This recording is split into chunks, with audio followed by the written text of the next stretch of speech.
Thank you guys so much. Appreciate it, Alex. I am so honored to be here and so grateful to Tori Garrett for presenting my book to Nikolai and making it known here so that I could have this experience today. Thank you so much. I think this school, this curriculum, these students, it's exactly what our world needs. People who are willing to dedicate their lives to service, to being change makers among us. And when I was thinking about what I was going to say today, I was imagining what it was I would want to tell those students who are about to dedicate and set out on this path of service. And I think if I could tell them one thing that they were going to leave here with today, it would be this, is to pay attention to what won't leave you, to trust the whisper. And if that sounds a little cryptic right now on the front end, I hope that by the end of our time together that it won't, that you'll fully understand what I'm talking about. But because I think this inner voice, this whisper that we're talking about, I think it happens to all of us, and it's very easy to ignore. But I think it's really important that all of us listen to it, but I think it's really important for students like Alex and others who are in the school to really hear what it is, because it's going to lead them directly to what their life of service is uniquely designed for them to be. So maybe you're like me, maybe you're at this school because you were raised to do good. That was my story. I was raised in El Paso, Texas, kind of a little off the grid in West Texas if you've never been there. But this is my father with my sister. I was one of 3 daughters. And you can see that even when we were doing something as simple as playing blocks, those were those cardboard blocks, I don't know if you ever had those as a kid, but we were never told to play small. We were always told to dream big and to reach for the stars. And my dad, even though, he was raising 3 daughters, and you might have thought that he wanted to talk to us about having families or raising kids, that's never the conversation my dad wanted to have. What my dad wanted to know was, how are you going to change the world? How are you going to leave the world a better place? And he used to tell me, you can do anything, Kathy.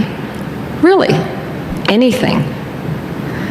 And I know that he really meant for that to empower his 3 daughters, but for me, I think it was a bit paralyzing, because I wasn't really sure how to live up to that. I wasn't really sure how I could change the world. I certainly didn't feel qualified. I didn't even know where to begin. Maybe I could have come to a school like this, but not having that, I think I just kind of ignored it for a while and went on with my life. I did end up getting married and having children. This is my family. These are my 4 daughters. We overachieved in the girl department. We had 2 daughters, and then on our 3rd try for a boy, twin girls. So I was definitely full of a house full of girls and wanted to do, much like my father did, to raise them to dream that they could do anything and to do good. And the one little piece of what we were doing good in the world is we found our way down to a soup kitchen in Charlotte, North Carolina. It was called the Urban Ministry Center. And this is, knowing that you guys haven't been there, this is our soup kitchen in Charlotte, North Carolina. The first time we went there, it was a Sunday morning, and I took the 4 daughters down in our minivan, and we pulled into the soup kitchen in Charlotte, North Carolina, and frankly, I was shocked. I had no idea how big our homeless problem was, and the gates were just opening at 8:30 in the morning, and there were probably 100 people waiting on the sidewalks for us to get there and to start serving. I was a little surprised. I wasn't sure what I'd gotten my little family into, and we went inside, and they said it was going to be, they weren't sure how many people were coming, but it was going to be kind of like the children's story Stone Soup, that we were just going to make as much as we can with as much as they had and serve as many as we could for as long as they came.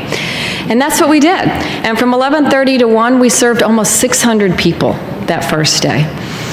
And my kids loved it. They felt so useful. They felt so purposeful. And on the way home, we had great conversations about why someone is homeless. Why don't they have a place to live? That woman was so nice. How could she be on the streets? And trying to explain and have those conversations with my children. And so we started going back once a month. Every Sunday, every 4th Sunday of the month.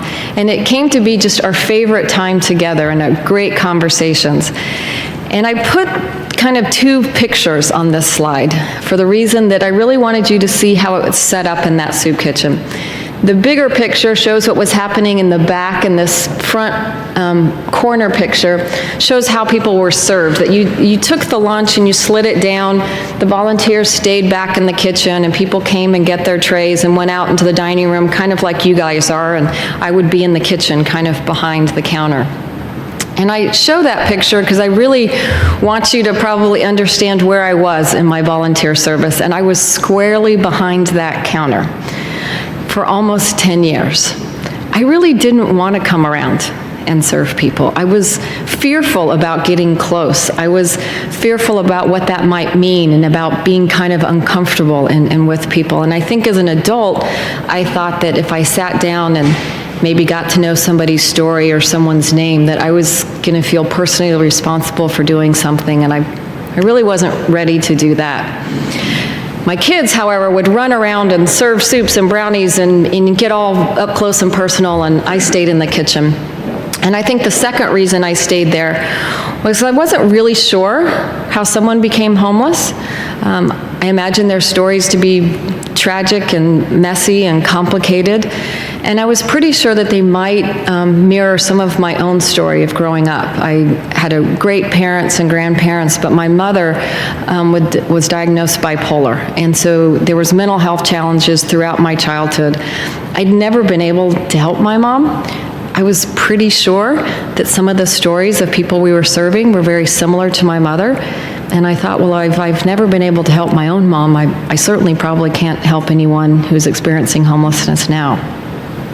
And so I stayed that way for a good 10 years until 2007, when all of that changed.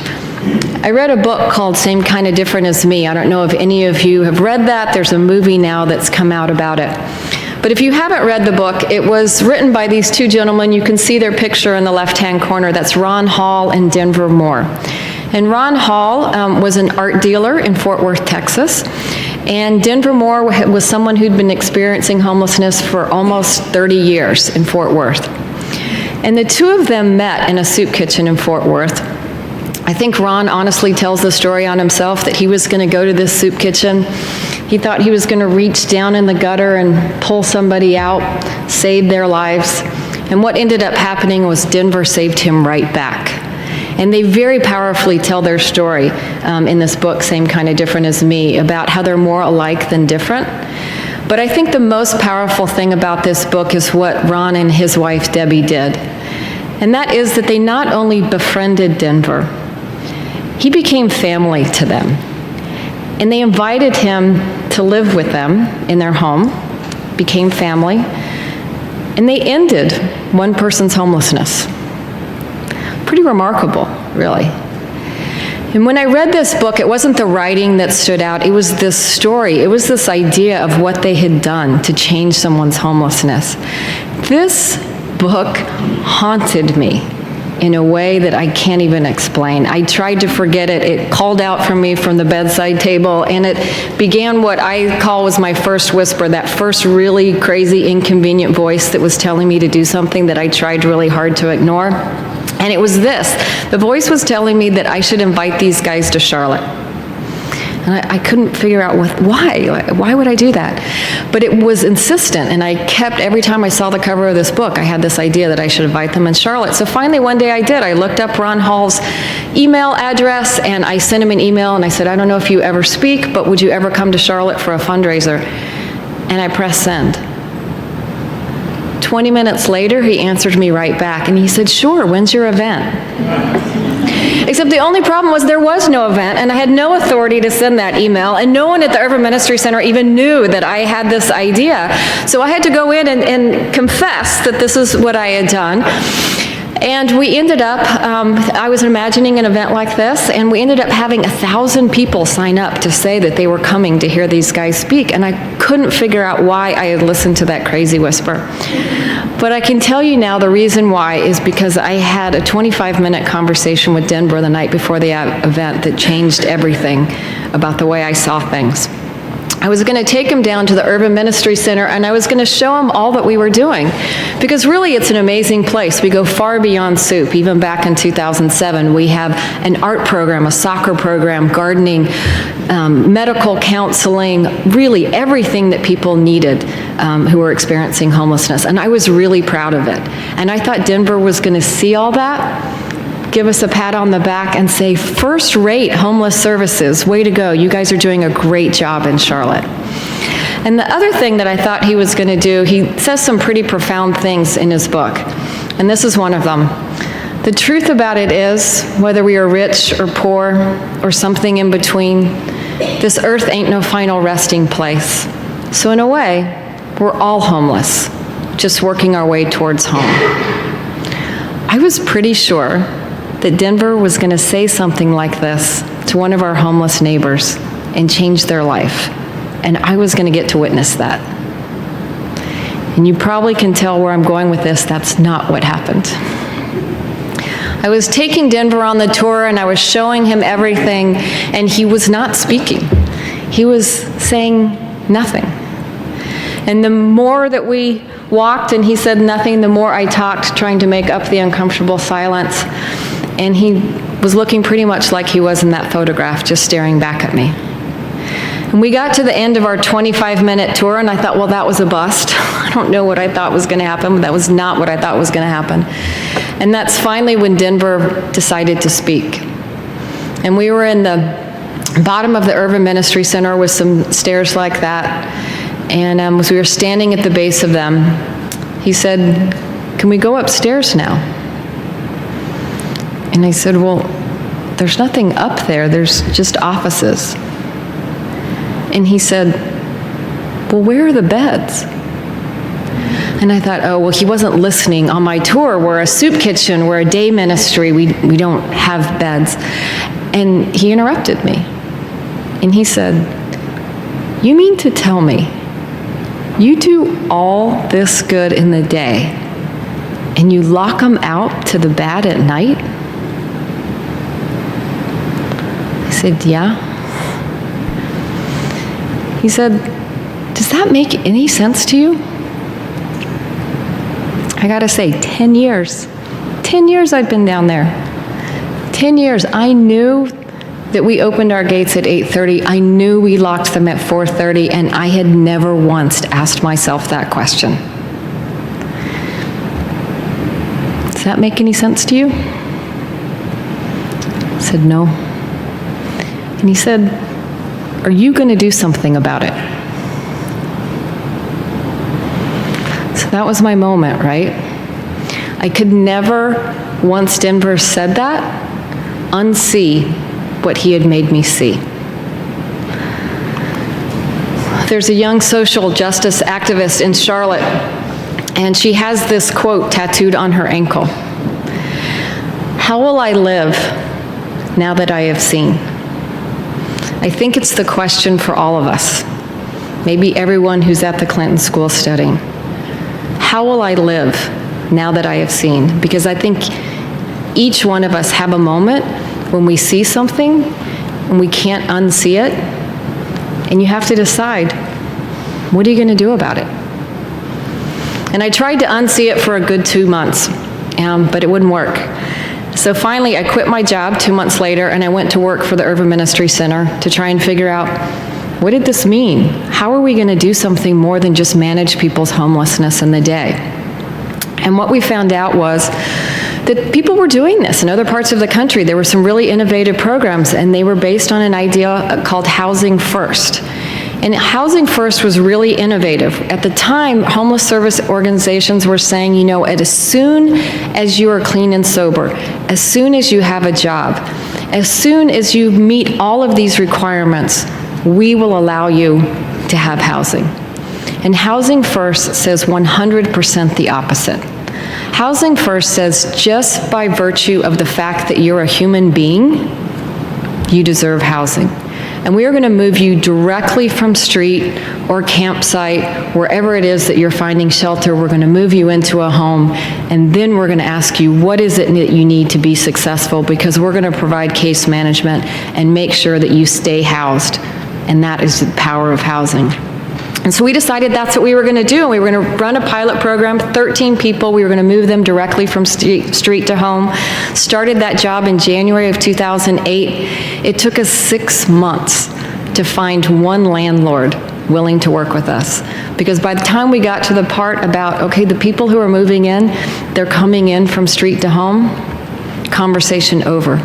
Nobody wanted to talk to us, even though we were willing to pay the rent.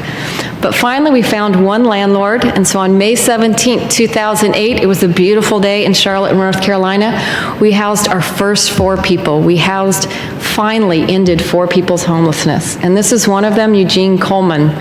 On that very first day of housing, on the side there, you see where he used to sleep, which was in a campsite in downtown Charlotte.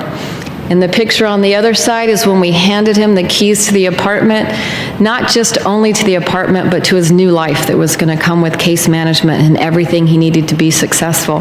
And he held up those keys and he said, "This is a Kodiak moment." And he was right. It was this amazing feel-good day straight out of a movie where we had volunteers who were helping us and moving people in. And I went to bed that night exhausted, just thinking, finally, after 6 months, finally we've done something. We've ended 4 people's homelessness. And I woke up at 2 in the morning, panicked, going, oh my gosh, what have we done?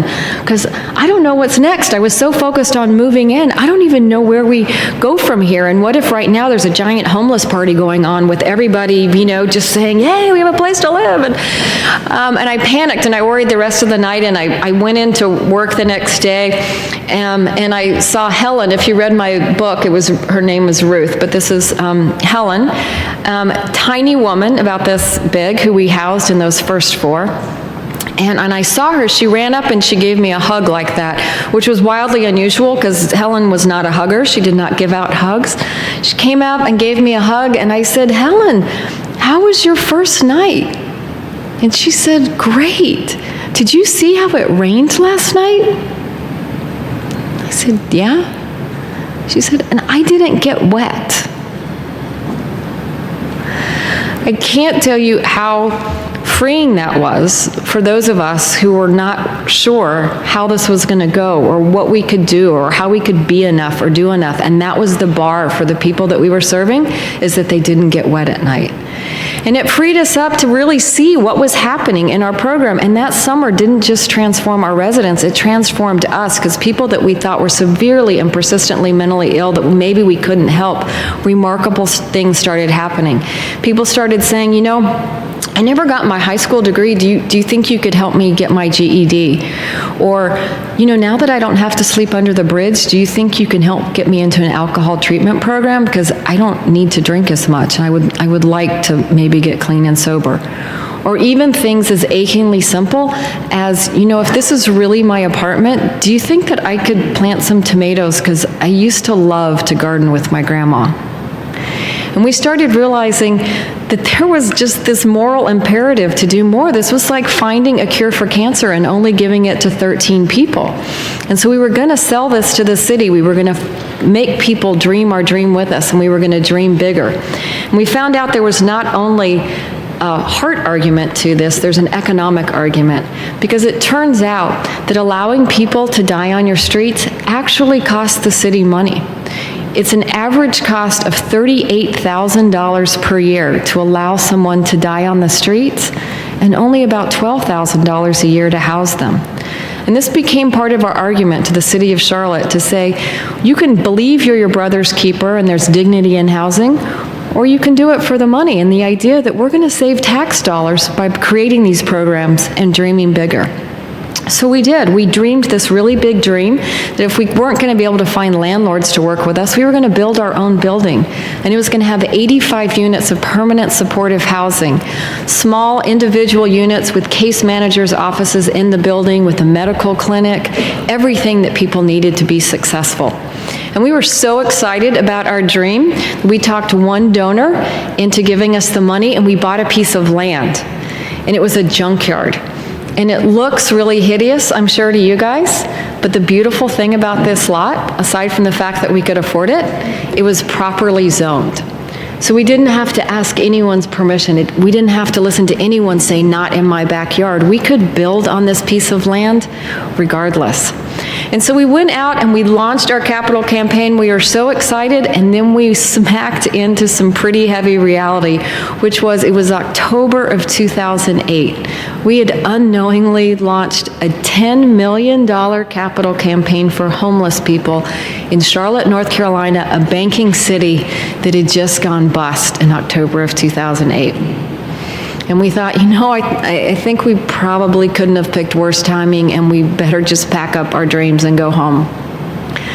But really, that's why I wrote the book, because all of the magical dominoes that needed to start lining up to make it happen and make it work started happening. I tell a lot of stories in the book, but this one's my favorite. We were getting some press in the newspaper. The Charlotte Observer was writing some stories to try and give us some civic pride behind this idea and help it work. And one day at work, I got just this pink envelope, a Hallmark card, and it was addressed to me with no return address. I had no idea who it was from. And I opened it up, and a few dollars fell out, and no one had signed it, but they wrote a note saying, "May God bless and multiply this small amount." And that was it. And I thought, oh my gosh, someone is sending us their last dollars to make this dream come true. And a few weeks later, another one. It was a different amount that came out, but of similar note, still no idea who sent it. 2 weeks later, another one. For almost a year and a half, they kept coming, over and over. And it's like everyone was listening to some crazy whisper that they needed to help us, because we had kids who did a lemonade stand and sent us $105. We had students who biked across the United States and sent us $6,000. We had high school students who did a walkathon and sent us $5,600. We had $10 gifts to $1 million gifts, until it finally all added up to that 10 million, and we did it. We opened More Place. You will recognize the name, named in part for Denver, who started the dream and the crazy whisper to begin with. And as amazing as that building was to stand in that day, and I can tell you it was pretty darn amazing after 4 years to stand in that building, the miracles were just starting, because the people were moving in. And that's where the transformation was really happening. This is Ronnie. He'd been on the streets almost 17 years, and then he moved into housing. That is the power of housing. And our friend Coleman, who you met a minute ago, that is Coleman today, still housed after 11 years. The person that we were just dying to house for the 4 years that we were raising that money was Dale Hailey. And I call him Bill Halsey in the book, if you read the book.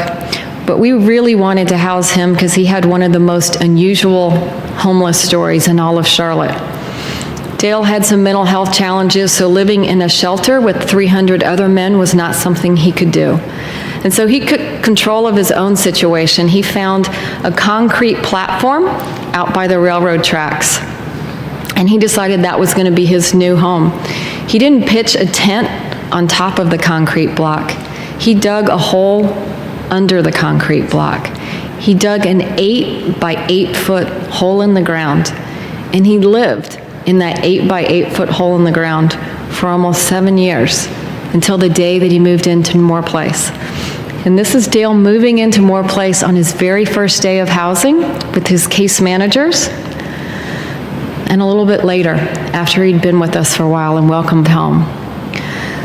The most amazing thing about Dale Hailey's story is that it solved our mailbox angel story.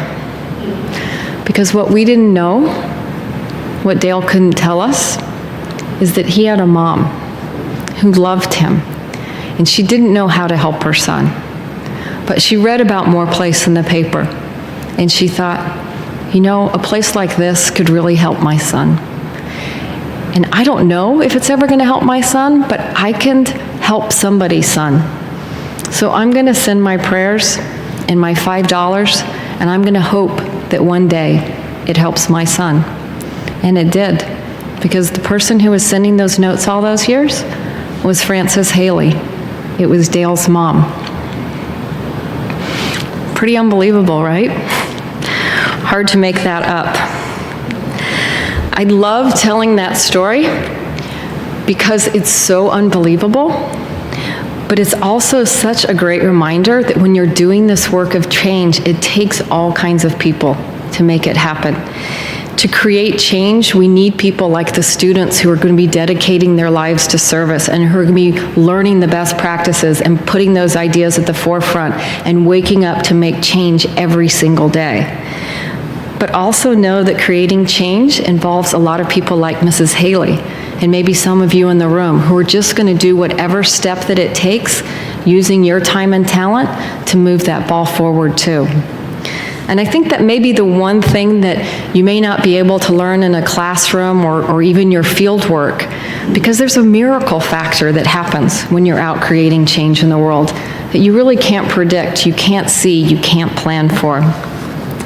And so that's what I wanted to really focus on, is paying attention to that, to listening to that. Because sometimes, even though you think that's not your path, there's people that come along the way that make it happen. The last piece of my story is kind of an illustration for this. For 4 years, I worked on More Place, and I thought, that is the end zone. Well, I am supposed to be doing this work to build a homeless center. I thought that was the end zone. It turned out to be the 50-yard line, and I had no idea. Because when we opened that building, I'd kind of worked myself out of a job, because we hired someone like the Clinton public service students, someone to come run the building who was really qualified, who knew what she was doing. And I couldn't figure out, why had I learned all that? All that construction, that development, what was that about? What am I supposed to use it for? And a friend of mine, Betsy Blue, was talking to me one day, and she says, you know, I'd really like to talk to you about what you did with More Place, because Bill and I have this idea that just won't leave us. Did you know there's 7.4 million people in a 100-mile radius of Charlotte and not a single residential mental health bed? And I started to hear, does that make any sense to you? Are you going to do something about it? And so we came together, 5 of us. Not one of us had psychiatric or medical experience, but each one of us had had someone in our life, and it was hard to find mental health help. And we thought Charlotte should have something else. We should have a place. There should be a place that you can get residential mental health treatment center. It was twice as big, as twice as crazy as More Place, and it shouldn't have worked. But after 4 years and $25 million, it did. And in December of 2016, we opened Hopeway, Charlotte's first residential mental health treatment center, with 36 inpatient beds, 50 day patient beds. We've just welcomed our 600th client to Hopeway.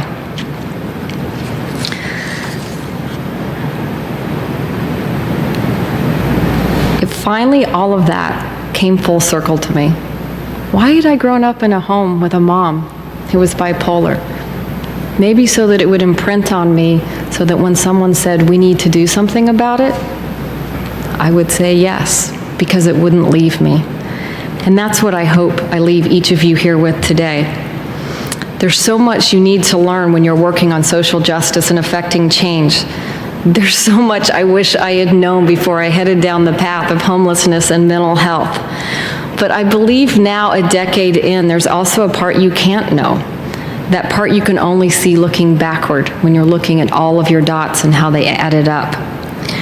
And I imagine some of you who are working in this school, you're pretty focused on what you think you're going to be working on.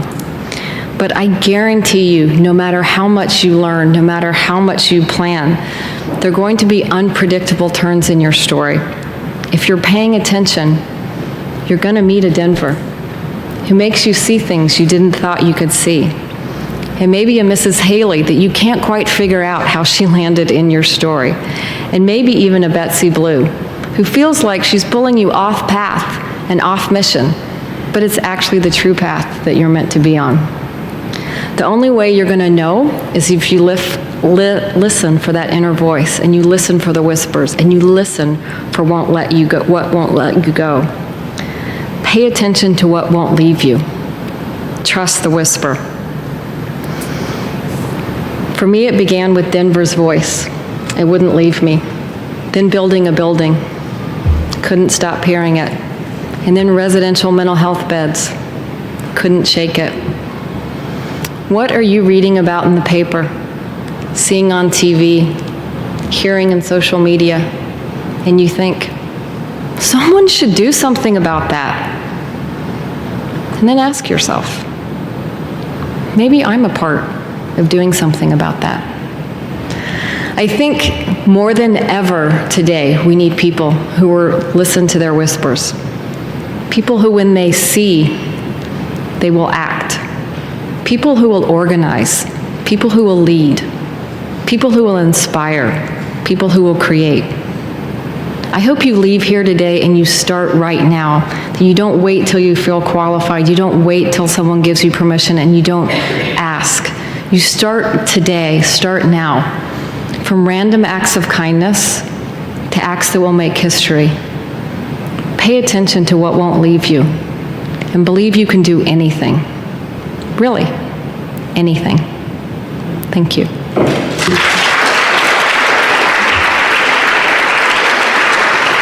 Thank you, Kathy.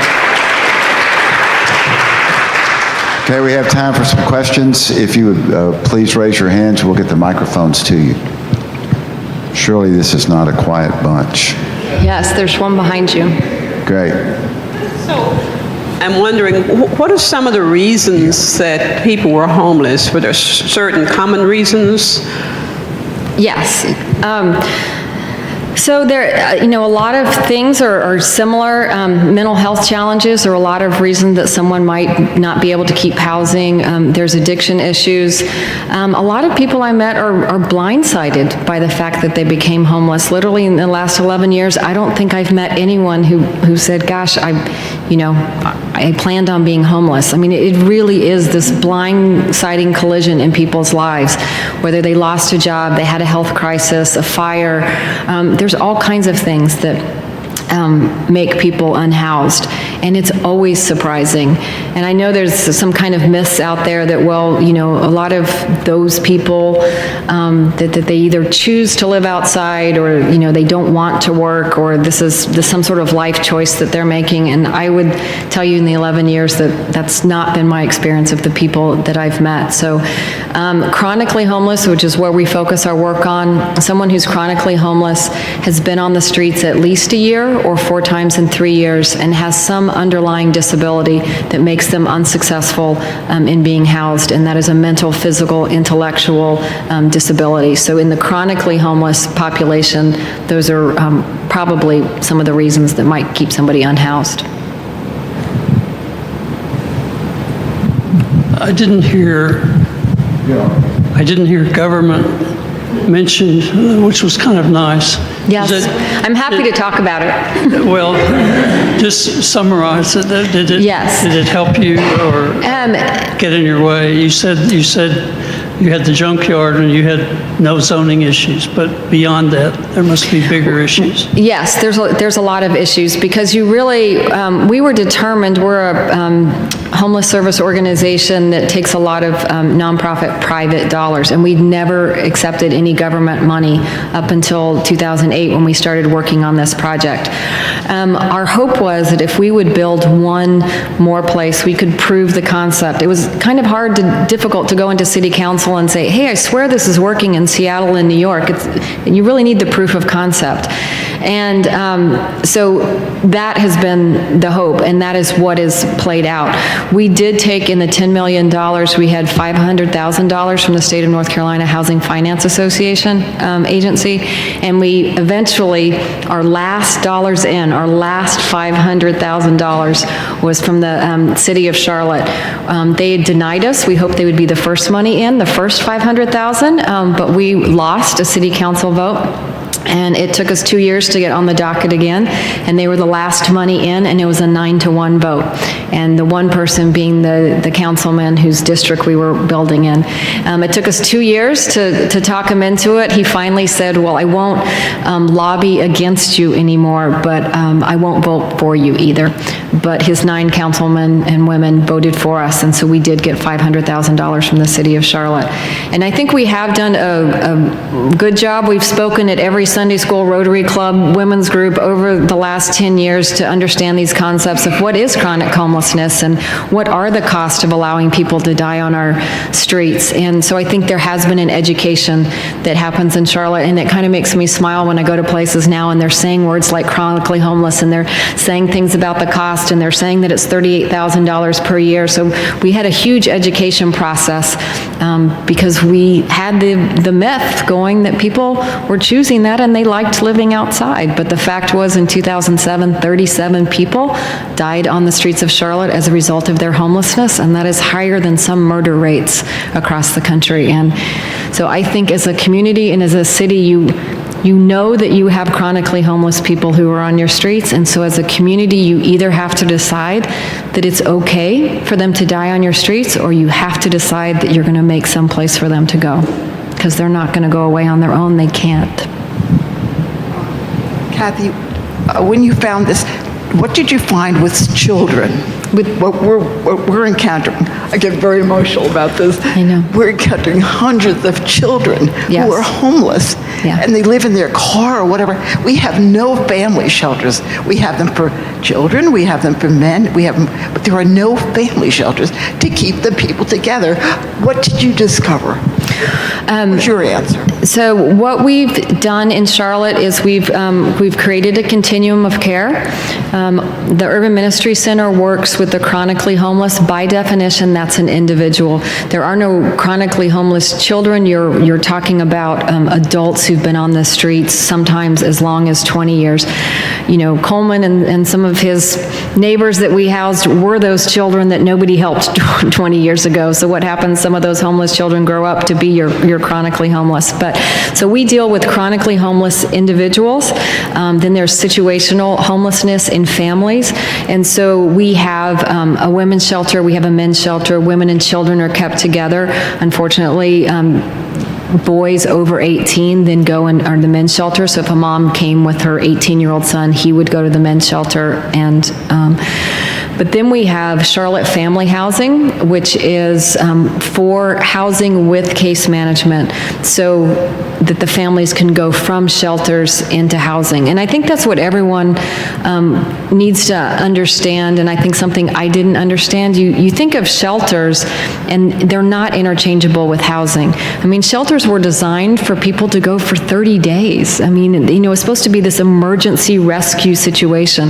But what happens when you don't have any housing and any affordable places for people to go? Families live in their cars, they live in the shelters, chronically homeless because they have nowhere to go. We housed a guy who'd been living in our shelter for 7 years. I mean, not only is that, you know, a crazy way for him to live, but if he's not freeing up his bed for someone who can get up and out quicker, you're wasting your resources. So you really do have to look at the whole spectrum of what you have. You are going to have chronically homeless, you are going to have families, and you do have to have something for everyone, and organizations who say, this is who we're going to take care of, and we're not going to allow homeless children, and we're going to make sure they have supports. We also have something called communities in schools, and we have social workers who are embedded in the schools so that teachers don't have to be social workers and teachers at the same time, and they deal a lot with the homeless elementary, middle school, and high schoolers so that they have support during the day, because, you know, those kids are going home to doing homework in their cars or in their shelters, and they need someone to talk to about that at school. So we have put that into place. So I am not standing here saying Charlotte has done it perfect, but we have tried to create a continuum that people can move through and up and out and make them successful. So. Any other questions? Yes, we got a couple right here.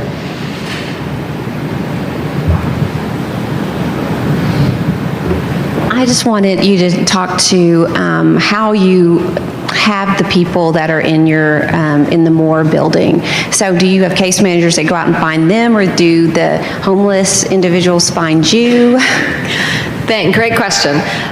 Well, the Urban Ministry Center, they find us pretty much. I mean, we're kind of been known, we're a 25-year service organization that's been there, so even before we were housing, folks found us. We've evolved in that now we have street outreach teams, so we do go find people and make sure that they know about our services. when we did the pilot program, we just chose those 13 people who were known to us, and we knew that they'd been our streets. We knew we'd been serving them soup for 20 years, and so we tried to put them into our program first. But we knew when we had this building with 85 apartments, we were going to have to be a little more systematic and fair about that. And so we decided what we wanted to do was house those who were most likely to die on our streets. And so the way we quantified that is we did something that's called a vulnerability index, and we worked with an organization called Common Ground. They're now called Community Solutions. And they came into our city for 1 week, and we had 115 volunteers. And we fanned out over the city over a week, every hour of the day, going to every shelter, every soup kitchen, every jail cell, every ER room, every campsite that we knew of. And we tried to talk to every single homeless person experiencing homelessness in our cities for that week. And we were first trying to figure out how long have you been on the streets, so were they chronically homeless? And once we established that they were chronically homeless, we asked them a list of 36 questions that were developed out of Johns Hopkins. And those questions identify who is most likely to die on your streets. And so we created a list, and we didn't know how many people we were going to find. We thought we had 400. We found out in 2011 we had 807 people who were chronically homeless on the streets of Charlotte, and we numbered them with a photograph, so we knew who they were, we knew all about them, and we started with number 1 to 807. And we've been working through that list ever since. We've housed over 500 off of that list, and we still have 300 in our minds yet to go, yet to be housed. And we are working on that as an organization. We'll be launching a campaign next year to build 2 more places, and we're aiming to be the first major city in America to solve chronic homelessness. So, Wow. yes, I know. Go Charlotte. So, We've got a question right here. Hold on. You discussed the fundraising to initially get started for both Morehouse and Hopeway. Where are the maintenance funds coming from? okay, so we'll talk about More Place first. There's 4 streams of income for that. So we raised a $10 million capital campaign. It was $6 million for the construction and development, $4 million a support service endowment that kicks off a revenue stream. So that's one of the revenue streams. Every person who moves in pays 30% for rent and utilities. And so when people first move in, 30% of zero is zero. So some people move in and don't have any income, but we work with people because they are disabled to get a federal disability check. That's about $734 in the state of North Carolina. So they pay 30% of that. We worked with the Charlotte Housing Authority. So we have Section 8 vouchers that are attached to More Place. And if you know, Section 8 vouchers normally go with the person. Ours are attached to the building. So even though somebody moves out, we still have the Section 8 payment with the building. And then the final piece is we have philanthropic contributions to the Urban Ministry Center, which help support it. We also have some great ongoing partnerships. One is with the county in Charlotte. I don't know if you guys have a split government, but we have a city council and we have a county government.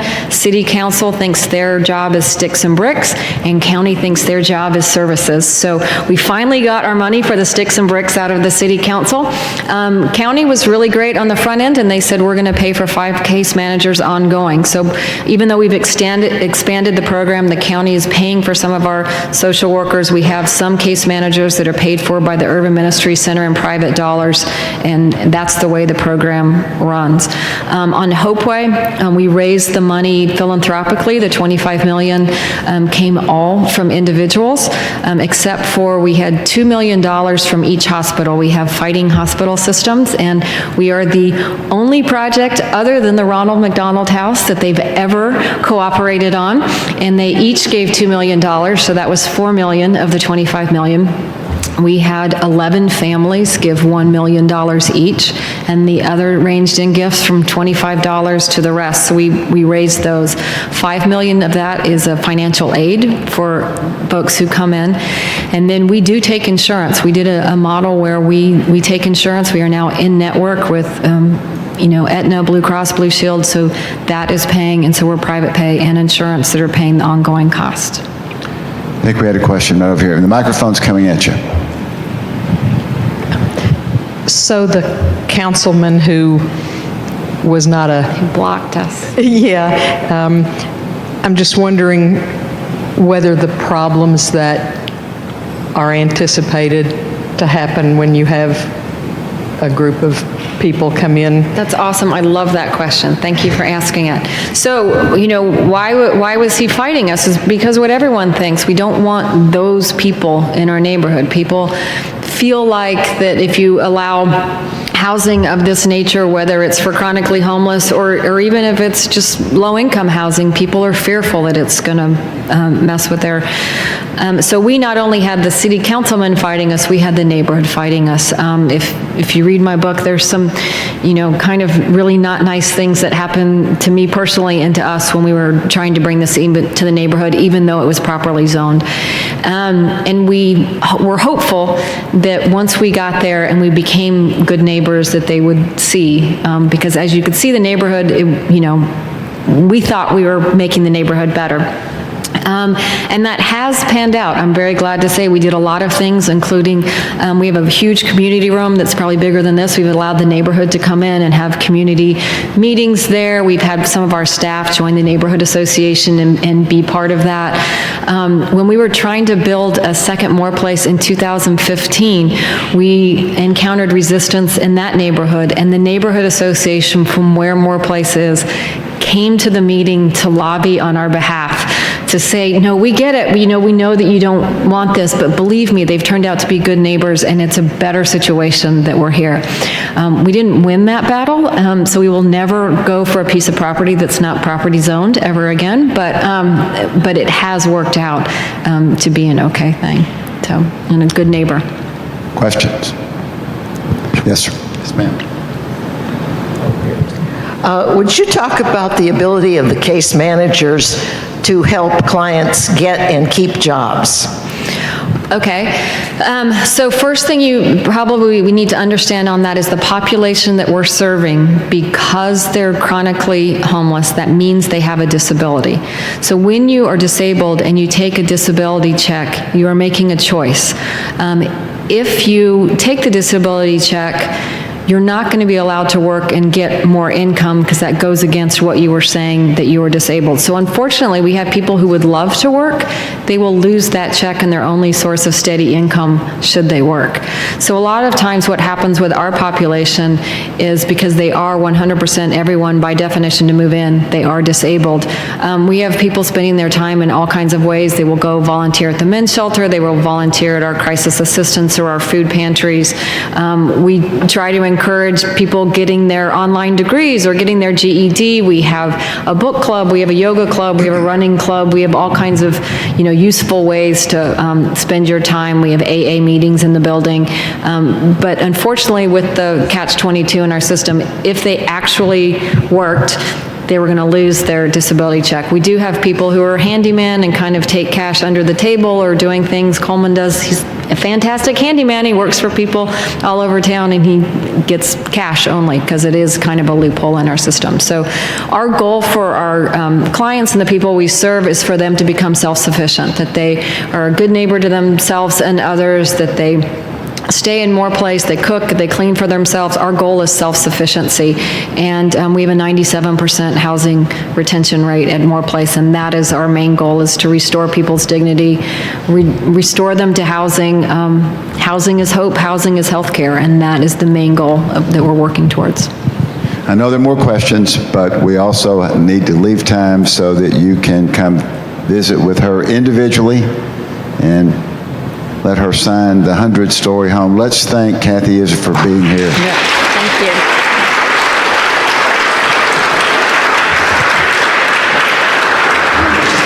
Okay, sure.